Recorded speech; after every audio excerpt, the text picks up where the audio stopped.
আজকে বাংলাদেশ নিয়ে হচ্ছে কিছুদিন পরে বাংলাদেশ চ্যাপ্টার ক্লোজ হয়ে গেলে বাংলাদেশের অসহায় মানুষের পাশে থাকবে তো। সন্দেশকারীতে যদি কেউ পাপ করে থাকে তার সুনির্দিষ্ট শাস্তি হোক, আর যারা পাপের বলি হয়েছে তাদের পাশে পুনর্বাসনের আহ্বান নিয়ে সব দল সরকার এগিয়ে যাক। মাসুম আক্তার বলছি, দাঁড়িয়ে নিয়ে বলছি, আমি পরিষ্কার করে বলছি, সামনের বিধানসভা ইলেকশনে মাননীয় মুখ্যমন্ত্রী মমতা ব্যানার্জি বিপুল ভোট পাবে। চিন্ময়বাবুকে যারা আটকে রেখেছে তারা চিন্ময়বাবুকে সেলিব্রিটি বানাচ্ছে। ভারতবর্ষের মানুষ ভারতীয়, এটা তাদের পরিচয়। মানুষের মধ্যে কাটাতারের বেড়া তৈরি করা যায় না। সন্দেশখালীতে সোমবারে গিয়েছিলেন মুখ্যমন্ত্রী এবং তারপরে দেখলাম বিরোধী দলনেতাও ঠিক একই জায়গায় গেলেন এবং সেখানে যে নানান বক্তব্য তিনি দিয়েছেন, সেই বক্তব্যের মধ্যে একটি গুরুত্বপূর্ণ বক্তব্য তিনি রেখেছেন, তুমি আমার আমি তোমার। ইসলাম ধর্মাবলম্বী মানুষদের উদ্দেশ্যে শুভেন্দু অধিকারী কি এই বার্তা? কারণ আদ্যপন্ত তার বক্তব্যের মধ্যে দিয়ে তিনি বুঝিয়ে দিচ্ছেন যে মুসলিম ভোটকে তিনি গুরুত্বই দিচ্ছেন না। এই বিষয়টিকে আপনি কোন নজরে দেখছেন? তুমি আর আমি তোমার তো ভালো কথা, তবু তো ভালোবাসা আছে, মানুষের প্রতি ভালোবাসা হোক না। জাতি ধর্ম বর্ণ নির্বিশেষে মানুষকে একটু ভালোবাসলো রাজনীতি করতে গিয়ে, হোক না। আজকে বাংলাদেশ নিয়ে হচ্ছে কিছুদিন পরে বাংলাদেশ চ্যাপ্টার ক্লোজ হয়ে গেলে বাংলাদেশের অসহায় মানুষের পাশে থাকবে তো, এইটুকু দরকার আছে। ভালোবাসা ক্ষণিকের হয় না, ভালোবাসা হচ্ছে স্থায়ী জিনিস। সন্দেশকারীটার পরে যারা সন্দেশকারী নিগৃহীত বলে দাবি করা হচ্ছিল, যখন তিলোত্তমা নিয়ে হচ্ছিল, তখন আরজি করে যখন ঘটনা ঘটছিল, মহিলাদের প্রতি অত্যাচার হচ্ছে বলে অভিযোগ উঠেছিল, তখন কিন্তু সন্দেশকারী মহিলারা মুখ হতে পারেনি, তাদেরকে মুখ করা হয়নি। তাদের বাইট নেওয়ার জন্য আপনাদের এই ভূমগুলো যায়নি কেন? একটা সময় তারা হয়ে গেল হিরো হিরোইন, আমাদের শক্তি স্বরূপা, তো রূপা কোথায় ছিল? আমি তো মঞ্চে তাদের দেখতে পাইনি।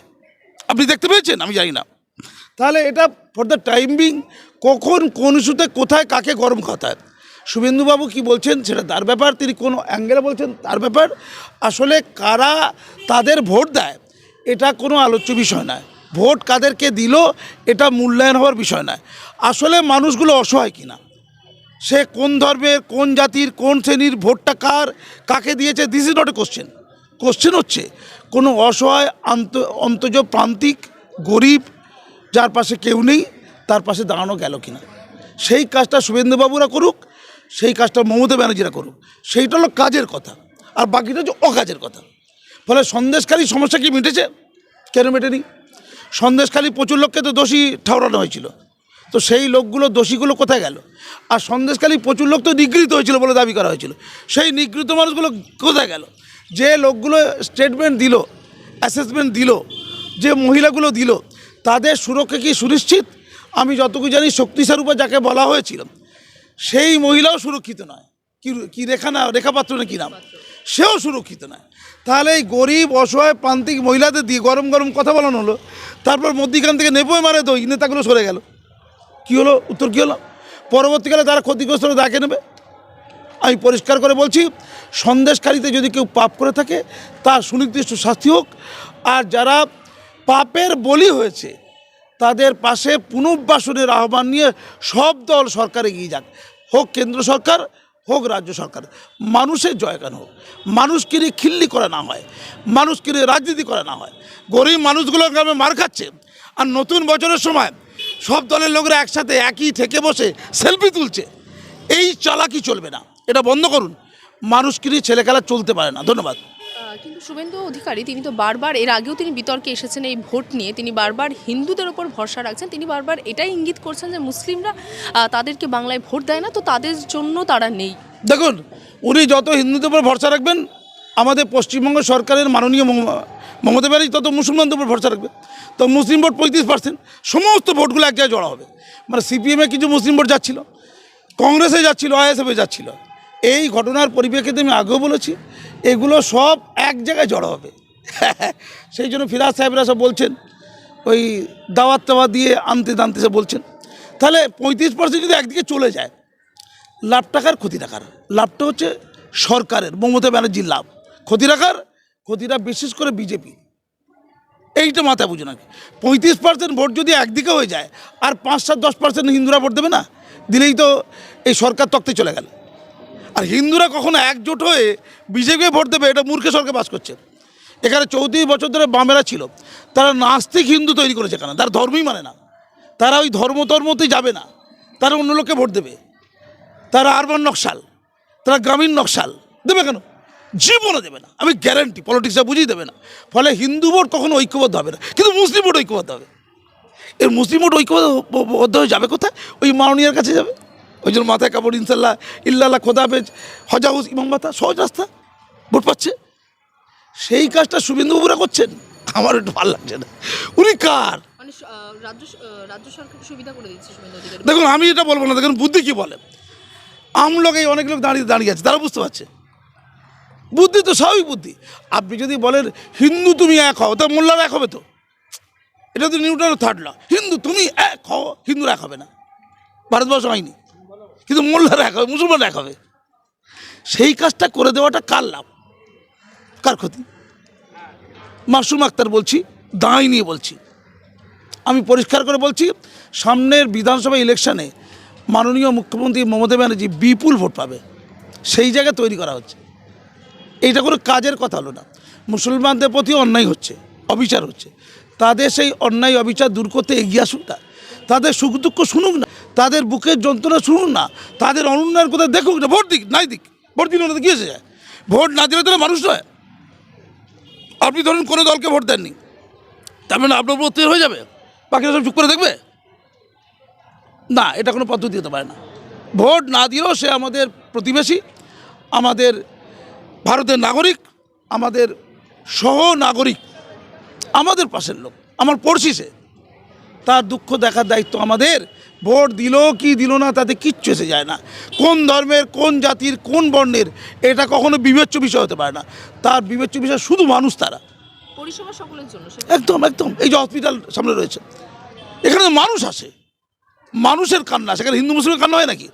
যখন একটা রোগী চিৎকার করে ছটকায়, যখন একটা ডাক্তার দেখতে যায়, সেই ডাক্তারের কাছে কোনো ধর্ম থাকে না, বর্ণ থাকে না, শ্রেণী থাকে না।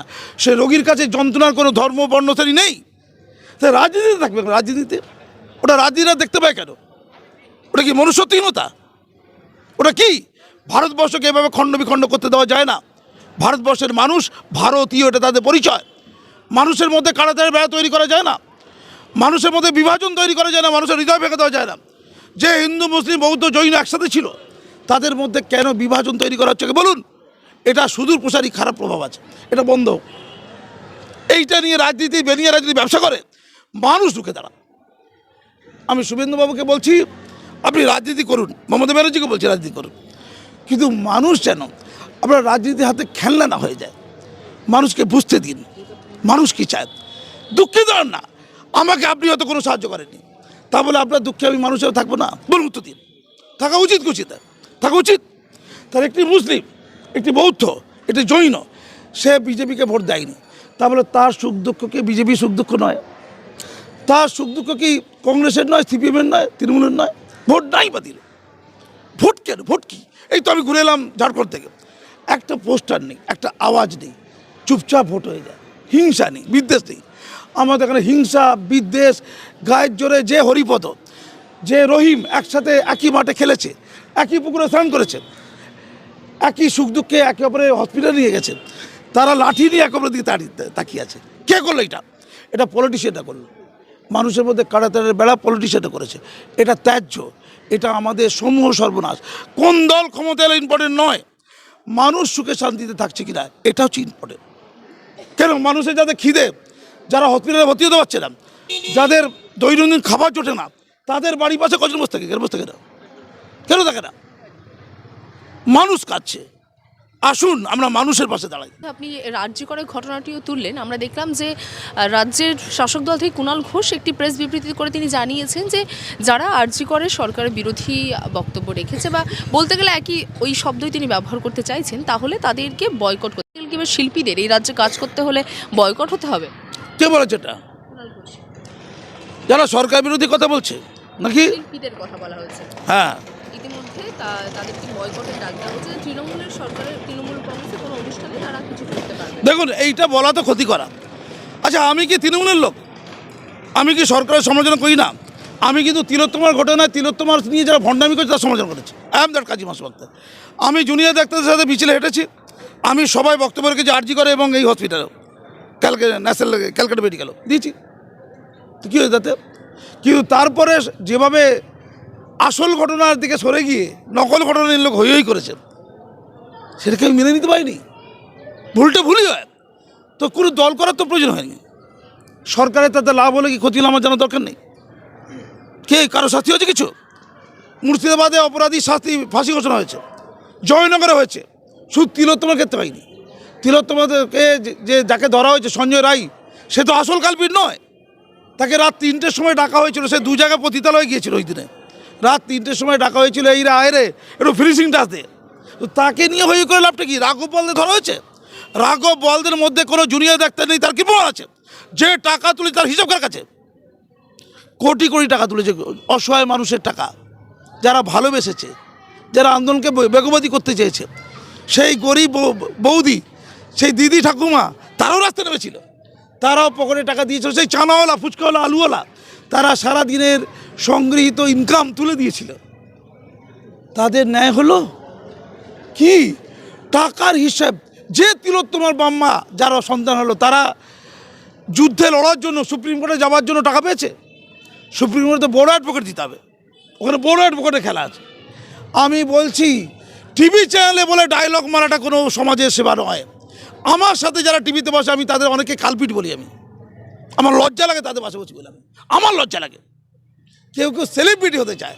আমি ওদের বলে রাখি, টিভি চ্যানেল আজ আছে কাল নেই, আপনাদের তিলোত্তমা ধুয়ে মুছে যাবে।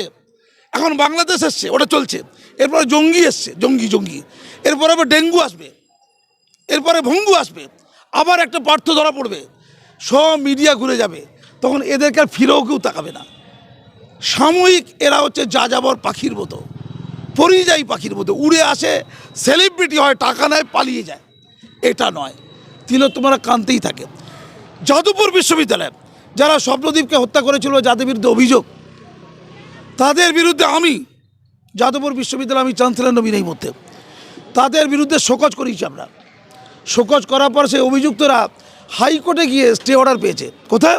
সিঙ্গেল বেঞ্চে স্টে অর্ডার পেয়েছে। আমরা ডিভিশন বেঞ্চে যাবো বলেছি। আমি সেই উদ্যোগী মানুষ, এতদিন ধরে তার শাস্তি হয়নি।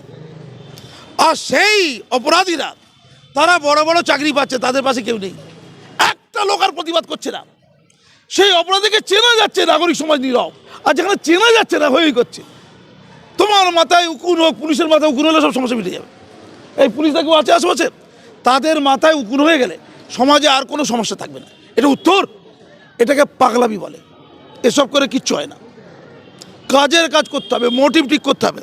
যাদবপুরের অপরাধীদের ধরা গেছে, জনগণ তাদের শাস্তির জন্য কিছু বলছে না। তিলোত্তমার অপরাধীদের ধরা যায়নি, আর মানুষ আন্দাজে ইট মারছে, মানে কোনো অবজেক্ট নেই, ইট মারছে। এটা জাস্ট পাগলামি। এটা পশ্চিমবঙ্গে সবচেয়ে প্রথম কে বলেছিল? এই কাজী মাসুম আক্তার। সবাই স্বীকার করছে এটা। আমার কথা পরবর্তীকালে অন্য লোক বলছে, জাস্ট টুকলি মেরেছে।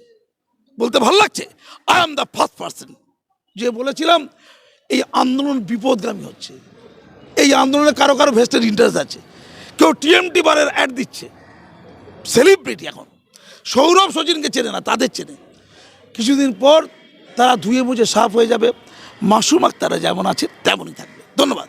আচ্ছা, একটা শেষ প্রশ্ন করবো যে আগামীকাল হচ্ছে 2 তারিখ এবং আগামীকালে চিন্ময় কৃষ্ণ প্রভুর জামিনের যে শুনানি রয়েছে, আপনার কি মনে হয় এবার কি সম্ভব হবে? কারণ বারংবার তাদেরকে নানান অসুবিধার মুখ। চিন্ময় প্রভু জামিন হলে চিন্ময় প্রভু সেলিব্রিটি হচ্ছে একটু কম হবে। চিন্ময়বাবুকে যারা আটকে রেখেছে, তারা চিন্ময়বাবুকে সেলিব্রিটি বানাচ্ছে। আমি কোনো টিভি চ্যানেলে বলছিলাম, বাংলাদেশের আগামী প্রধানমন্ত্রী হয়তো চিন্ময় প্রভু হয়ে যাবে, আমেরিকার ভারত ঠিক করে দেবে। এসব করে তো লাভ নেই। জাস্ট ওপার বাংলার বাঙালি হয়েছে, ঝগড়াঝাটি করবে না। ইস, এপার বাংলা করবে, ওপার বাংলা করবে, একই জনজাতিতে। ওখানে কামড়া কামড়ি, ধর্ম, এখানে ধর্ম কামড়া কামড়ি। বাঙালি জাত, বাঙালি জাতি এতে অসম্মানিত হচ্ছে। 2 বাংলা বলছে, ওপার বাংলা, এপার বাংলা। চিন্ময় প্রভুর তদন্ত করুক, বিচার করুক, ছেড়ে দিক। তার যদি জেলে দোকানোর ব্যাপার থাকে, বিচার করে জেলে ঢুকে দিক। ঝুলিয়ে রাখা যাবে না। ঝুলিয়ে থাকলে 2 বাংলার প্রবলেম হচ্ছে, ওপার বাংলা হচ্ছে, এপার বাংলা হচ্ছে। সমাধান করুক। এরা সমাধান চায় না, এরা হুক্কা হুয়া চায়। বাংলা হান্টের আরও খবর দেখতে নজর রাখুন। বাংলা খবর মানেই বাংলা হান্ট।